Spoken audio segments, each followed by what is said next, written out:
What's up, you guys? This is your boy Miguel here to give you your daily dose of radiation. In today's video, we are covering the Shunt series protocol.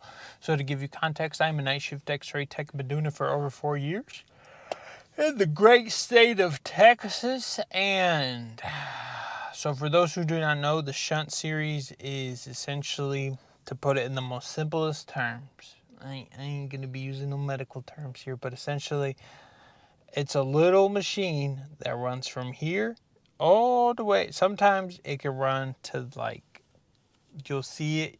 Mainly where I see it, it runs all the way down and then it ends up in their bladder, sometimes in their stomach. So most of the time, they want to check the placement. They want to, maybe the patient felt something. Maybe they want to see the patient fell and they want to see to make sure nothing's broken. Okay. I will say, this is just based off of my experience. I treat all my patients the same, but majority of the times, and I'm just saying this to help y'all, to prepare you, the patients are not walkie-talkies. They're a little bit different. Well, the most nicest way to say it's a little bit different. You may need a wheelchair. You may need to do a portable. They may be, sometimes it is easier to do portable. Sometimes they're a little bit special. I have seen sometimes you think they're normal, and then slowly throughout the exam, you realize that they have another chromosome. Yeah, they're a little different. So essentially for the protocol, it's a head. So you're going to do a skull, AP lateral. On your lateral, make sure that the patient's pretty straight because they're trying to see on the lateral, trying to see like it's like a little circle, almost like a little coin. They try to see it right here. And then you get like a lateral with the neck. It's like a little bit of a C-spine because you're trying to see the little cable that runs down their neck.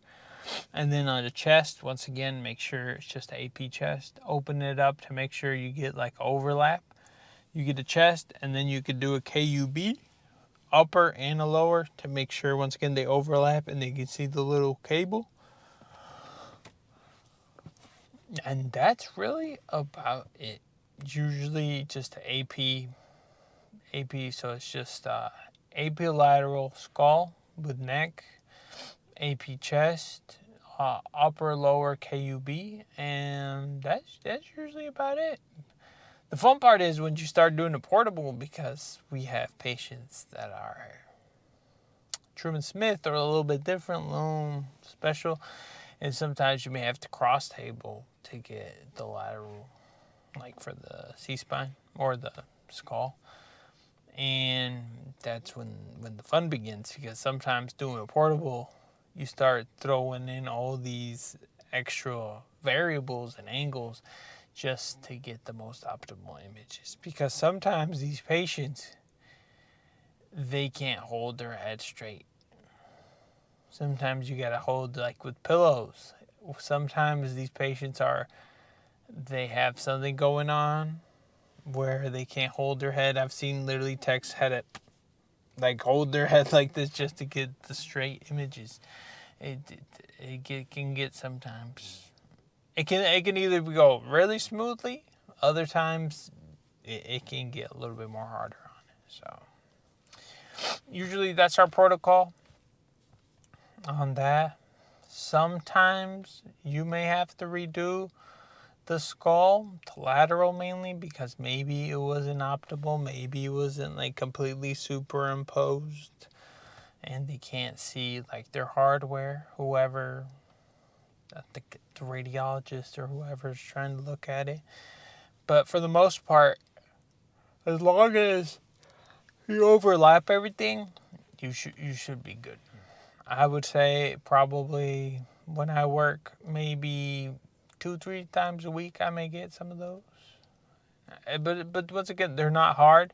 It just all kind of depends on the patient. Because sometimes we'll set it up in the room, and then we're like, let's go scout the patient. to see if it's going to be a portable or if it's going to be, you know, one we bring back and we can kind of do standing on our little table.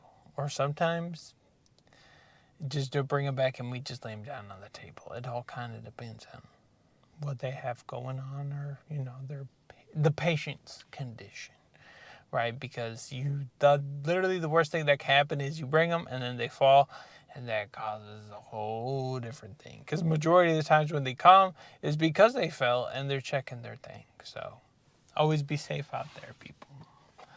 Use your best judgment. Majority of the times, if we can, especially at night, we do everything portable. Helps with liability and other stuff like that. Obviously, sometimes you have to bring them back because, like, it won't be the most optimal image. Like, for instance, like a T-spine. T-spine's probably not going to look good portable, especially if they're big. But anyways, hope you enjoyed today's video. We'll see you on the next one.